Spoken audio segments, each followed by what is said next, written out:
तुझसे नहीं हो पाएगा, ये तुझे मुंह भी नहीं लगाएगी। यार उसने मेरा सारा मोराल डाउन कर दिया। वो तो मैं वापस जब पीछे हुआ तो मुझे पता चला इसने वाकई मुझे मुंह नहीं लगाना था, क्योंकि यार उसका जो डेस्क नंबर था ना कंपनी का वो 69 था। तो शायद हसन ठीक कह रहा था। कहते आप अपनी सीवी दे जाएं, हम आपको राब्ता करेंगे। मैंने कहा नहीं सर ऐसा नहीं होगा। क्यों? क्योंकि ये कंपनीज मेरे साथ पिछले 1.5 साल से खेल रही हैं। आपको नई बात बताएं, कोई बाइक पे जा रहा है तो भैया अपना स्टैंड ऊपर कर ले, बाजी अपना दुपट्टा ऊपर कर ले, वरना बाइक के टायर में आ जाएगा। लेकिन यहां पे हम खड़े हैं, एडिपैक का इतना बड़ा यार ये प्लेटफॉर्म है। इंजीनियरिंग करने के बाद ना पाकिस्तान में कोई नौकरी नहीं मिली, तो मैं विजिट वीजा लेके यूएई चला गया।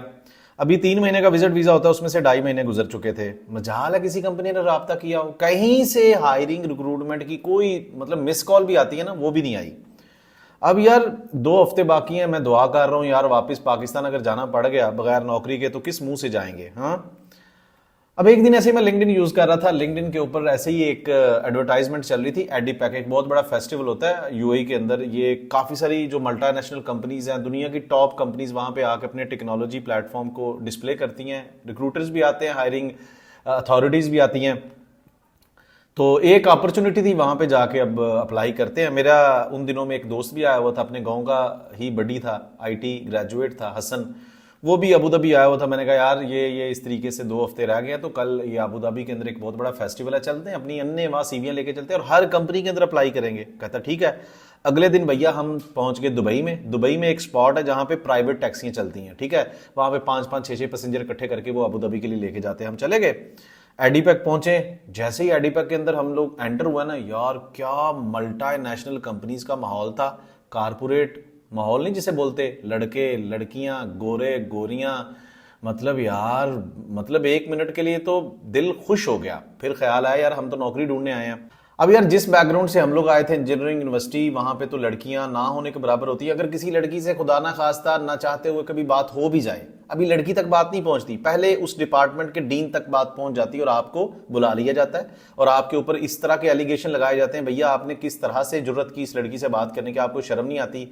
अब यहां पे हम पहुंचे एडिपैक के एक प्लेटफॉर्म पे, जहां पे नीली नीली आंखों वाली गोरियां भैया।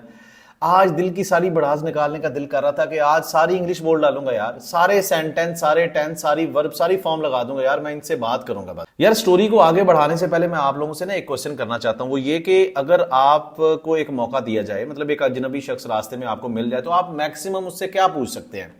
मतलब भाईजान टाइम क्या हुआ है, भाईजान ये रास्ता किधर को जाता है, फलां बिल्डिंग कहां पे है, या फिर ज्यादा से ज्यादा यही पूछ सकते हैं ना कि भैया को बाइक पे जा रहा है तो भैया अपना स्टैंड ऊपर कर ले, बाजी अपना दुपट्टा ऊपर कर ले, वरना बाइक के टायर में आ जाएगा। लेकिन यहां पे हम खड़े हैं, एडिपैक का इतना बड़ा यार ये प्लेटफॉर्म है, यहां पे ना तो किसी का दुपट्टा ऊपर करवाना है, दुपट्टा तो लिया ही नहीं किसी ने भाई, और ना ही किसी के स्टैंड को ऊपर करवाना है, और ना ही भैया किसी से टाइम पूछ सकते हैं, और ना ही आप रास्ता पूछ सकते हैं, क्योंकि आप अपनी मंजिल मकसूद पे पहुंच चुके हैं। यहां पे ये सब अजनबी हैं, गोरे गोरियां, ये जितने कारपोरेट सेक्टर के लोग हैं आपके लिए गोरे गोरियां हैं।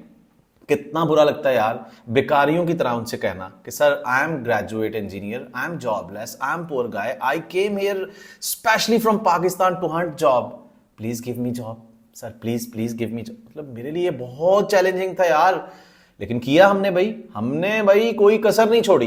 लेकिन नौकरी, अब यार स्टोरी को आगे बढ़ाते हुए मैं आपको बताता हूं किस तरह से कंपनी टू कंपनी डेस्क पे मैंने जाना शुरू किया। अपने साथ हसन जो मेरा दोस्त था वो भी मेरे साथ साथ था।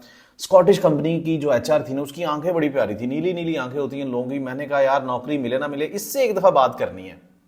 मैं पहुंच गया। अब जैसे ही मैं बात करने लगा ना, तो हसन मुझे पीछे से शोल्डर पे टैप करके कहता यार बात सुन। मैंने कहा क्या? कहता यार तुझसे नहीं हो पाएगा, ये तुझे मुंह भी नहीं लगाएगी। यार उसने मेरा सारा मोराल डाउन कर दिया। वो तो मैं वापस जब पीछे हुआ तो मुझे पता चला इसने वाकई मुझे मुंह नहीं लगाना था, क्योंकि यार उसका जो डेस्क नंबर था ना कंपनी का वो 69 था।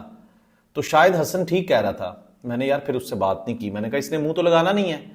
अब यार अपनी उम्मीदों का गला घोंटते हुए मैंने आगे जाना बेहतर समझा। मैंने कहा चले आगे चलते हैं, किसी और डेस्क पे जाते हैं। एक मल्टीनेशनल कंपनी थी, वहां पे हमारे जैसा ही एचआर, हमारी रंगत का एचआर खड़ा था। लग रहा था इंडियन है या पाकिस्तानी है। जब उससे बात की तो मैंने कहा सर मैं आस्क यू समथिंग। कहता यस यस पूछे। मैंने कहा सर आप लोग वॉक इन इंटरव्यूज को एंटरटेन कर रहे हैं? कहते आप अपनी सीवी दे जाएं, हम आपको राब्ता करेंगे। मैंने कहा नहीं सर ऐसा नहीं होगा। क्यों? क्योंकि ये कंपनीज मेरे साथ पिछले 1.5 साल से खेल रही हैं, आपको नई बात बताएं। कहता नहीं सर हम आपको बाद में राब्ता कर सकते हैं। मैंने कहा सर अस्सलाम वालेकुम, हम आगे चलते हैं। भैया थोड़ा सा आगे गए ना तो पाकिस्तान की मुझे एक मल्टीनेशनल कंपनी जिसका बहुत बड़ा नाम है उसका डेस्क नजर आया। मैंने कहा चलो यार ये अपने लोग हैं, इनके पास जाते हैं, हो सकता है कोई अपॉर्चुनिटी मिल जाए। तो जैसे ही मैं वहां पे गया तो एक फ्रेश सा यंग सा लड़का खड़ा है डेस्क पे और लोगों को इन्फॉर्मेशन दे रहा है। मैंने भी जाके उससे एक ही सांस में कई सारे सवाल पूछ लिए कि भैया बताओ सीवी कौन ले रहा है, इंटरव्यू कौन ले रहा है, रिक्रूटमेंट हायरिंग क्या चल रहा है। तो वो ऐसे जैसे सठिया सा गया, उसको पसीना आना शुरू हो गया। तो मुझे ऐसी फीलिंग आई जैसे मैं पाकिस्तान में किसी ग्रासरी या परचून के स्टोर पे किसी से डीलिंग कर रहा हूँ। तो कहते सर मुझे तो वो कंट्री मैनेजर साहब वॉशरूम में गए हैं, मुझे वो यहाँ पे खड़ा करके गए हैं, तो ये सारी इन्फॉर्मेशन उनसे ले लीजिएगा। मैंने कहा यार ये क्या बात हुई। इतनी देर में मैंने पीछे मुड़ के देखा तो हसन तो मेरे साथ खड़ा ही नहीं है, मैं पता नहीं किससे बातें करता चला जा रहा हूँ। अब मैंने पीछे तक देखा कि यार हसन को देखूं कहाँ पे चला गया है, मेरा दोस्त कहाँ पे है। तो वो एक दूर स्टॉल पे ना एक गोरे से खड़ा होकर बातें कर रहा है, बड़ा बॉडी लैंग्वेज से मुझे दूर से ही मैंने पहचान लिया, ये बड़ी इंग्लिश में इंग्लिश एक्सेंट, यार ये तो अपनी गेम बना रहा है। और मैं फटाफट वहां पे पहुंचा। अब जब तक मैं पहुंचा वहां पे मेरे कानों ने उसका बड़ा ये ब्रिटिश एक्सेंट जो है ना वो सुन लिया था उस टाइम तक, और मैं बड़ा इंप्रेस हुआ। लेकिन यार जैसे ही मैं उनके करीब पहुंचा ना तो जिस बंदे को ये गोरा समझ के बात कर रहा है वो पाकिस्तान के कोई भट्ट साहब थे। तो एंड पे उसको क्या कहते हैं, यार कोई गल नहीं तू पंजाबी च गल कर लै, मैनू पंजाबी भी आंदी है, इन्नी औखी इंग्लिश तो ना बोल। अब इतनी देर में हसन ने मेरी तरफ देखा और शर्मिंदा होकर पता कहता है हमें बंदों का पता नहीं चल रहा, हमें कंपनियों का क्या पता चलेगा। मैंने कहा यार ये बात तेरी बिल्कुल दुरुस्त है, अब चल किसी और स्टॉल पे चलते हैं, किसी और डेस्क पे चलते हैं। अब यार मैं आप लोगों से शेयर करने जा रहा हूं कि एडिपैक के अंदर मैंने जो 4 से 6 घंटे गुजारे ना उसमें मैंने क्या चीजें कलेक्ट की, क्या टेक अवेज किए। 3 important things which I learn from the most of the desk, जो भी मल्टीनेशनल कंपनीज के हेड थे उनसे बात करने का मौका मिला। तो ज्यादातर मेजॉरिटी ने मुझे पता क्या कहा कि आपको ऑनलाइन अप्लाई करें हमारी कंपनी के अंदर, नंबर 1। नंबर 2 आपके पास स्किल कौन कौन से हैं, and the number 3 is to have some experience. मैंने कहा यार मैं तो फ्रेश ग्रेजुएट हूं। तो फिर वहां पे ना अरामको कंपनी का एक काफी सीनियर लेवल का इंजीनियर था, तो मैंने उसके साथ गिला किया। मैंने कहा we are fresh engineers, how can we join Aramco. तो उसने मुझे वहां पे ना एक बड़ी मजे की बात बताई। उसने कहा देखो son you are fresh engineer, there is a industry pattern. मैंने कहा वो समझाएं। कहता देखें जब भी आप इंडस्ट्री के अंदर चलते हैं तो आपको 3 से 4 तरह की कंपनीज मिलती हैं। 1 is client, other 1 is consultant and the third 1 is services company. So जो फ्रेश इंजीनियर होता है उसको always should apply in service companies because there he will learn the things. मैंने कहा ठीक है चलो ये बात तो पता चल गई। कहते if you will apply in Aramco they will not entertain you, so it's not for you. आपको एक्सपीरियंस मिलेगा फिर आप अरामको या इस तरह की कंपनीज के अंदर अप्लाई करें। यानी कि पहले फ्रेश इंजीनियर के तौर पे आपने सर्विस कंपनी, कंट्रैक्टर कंपनी के अंदर अप्लाई करना ताकि आप सीखें चीजों को। ये होता है एक तरीकाकार। मैंने कहा यार ये तो हमें किसी ने नहीं बताया। फिर सेकंड चीज जो उसने मुझे बताई कि जब आपके पास 5-6 साल का, 2 साल का, 4 साल का एक्सपीरियंस हो जाता है फिर कंसल्टेंट कंपनी में जाएं और फिर आप क्लाइंट साइड पे मूव कर सकते हैं। So it's a long run way for job career. मैंने कहा यार यहाँ पे तो हमें कोई ठेकेदार या ईपीसी कंपनी या फिर सर्विस कंपनी या फिर कंट्रैक्टर कोई भी नहीं रख रहा। Learn skills my son, this is the time for technology.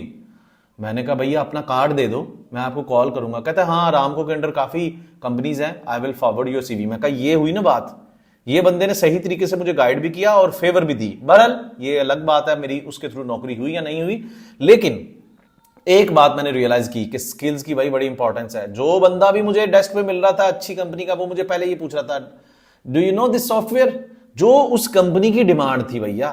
तो मैं ये समझ रहा था necessity is the mother of invention, जरूरत बनो।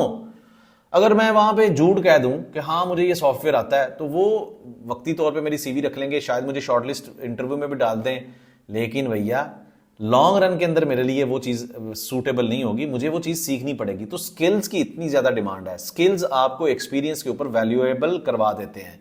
और फिर यार उस एडिपैक के उस इतने अच्छे कारपोरेट इंटरनेशनल गोरे गोरियों वाले माहौल से निकलते हुए मैंने फिर वेलटेक कंपनी जो स्कॉटिश कंपनी थी उसकी एचआर को देखा, नीली नीली आंखें थी उसकी।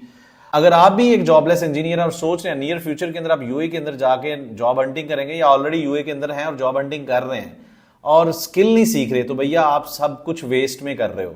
आपको स्किल सीखने की जरूरत है। और अगर आप स्किल सीखना चाहते हो इंजीनियरिंग कम्युनिटी, इंजीनियरिंग इंडस्ट्री के मुताबिक, तो मेरे एक लाइव वेबिनार का हिस्सा बनकर आप और मजीद जो टिप्स हैं वो सीख सकते हैं कि स्किल्स कौन कौन से वैल्यूएबल हैं, किन चीजों को आपको फोकस करना चाहिए और किस तरीके से आप अपनी जॉब हंटिंग को ऑप्टिमाइज कर सकते हो। सी यू इंशाल्लाह in that session. Thank you very much.